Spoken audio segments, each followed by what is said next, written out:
I'm joined now by foreign policy analyst Joel Rubin. He served in the U.S. State Department as a Deputy Assistant Secretary of State and is currently president of the Washington Strategy Group. Joel, welcome to our program. Thanks, Asieh. United States has not suffered a major terror attack since that horrible day on September 11, 2001.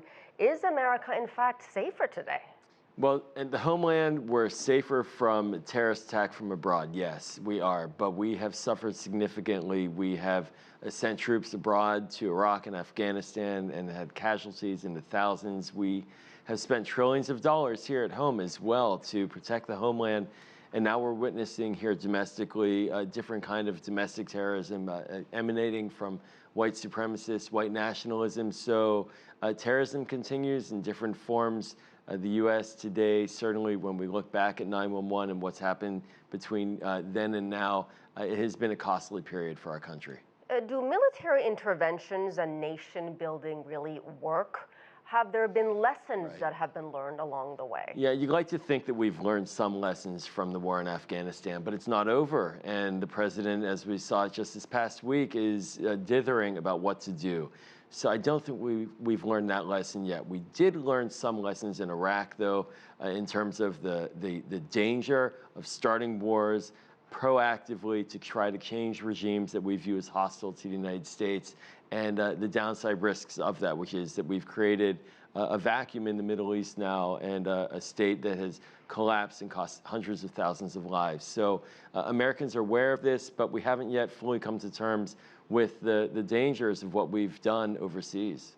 15 of the 19 hijackers who attacked America on that day were from Saudi Arabia. That's and right. Yet, U.S. policy, well, let me reword my question. It seems the administration, not just this administration, even past administrations, have sort of turned a blind eye to that. And even more so now with the murder of a Saudi journalist and with high levels of government officials in the Saudi government implicated in his murder. And yet that policy continues. This is where the bureaucratic politics really are dominating.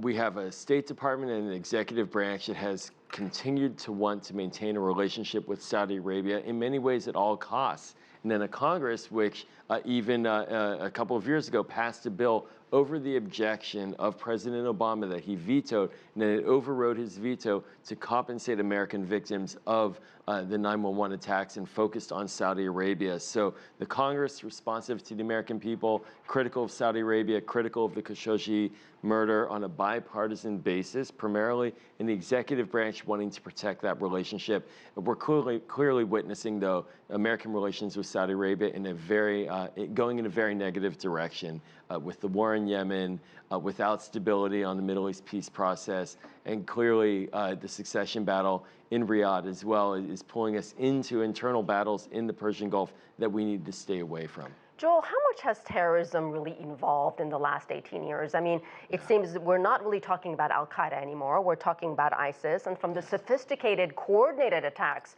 we saw on September 11th, terrorists are using vehicles as weapons now, something as simple as cars. Well, the danger is that one always plans for the war that we just had. And so this tends to be the case where we were fighting terrorism in a different way from before 9/11. And then we didn't envision that they would use box cutters to use our own technology against us, meaning airplanes in that instance. So we're playing catch up all the time. It is different now. There's a much more robust effort to gather intelligence, get information, get on the inside.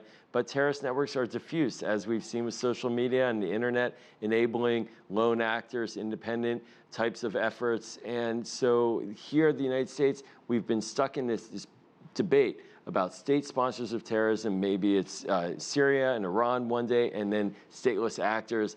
And we're now watching a situation where it's diffuse, and we are fighting ISIS in the country, but we're also fighting Al-Qaeda affiliates in other countries, and we're really spread in a variety of directions. There's no one single magic bullet to defeating terrorism. And that's the terrifying part in all this. Joel Rubin, thank you so much.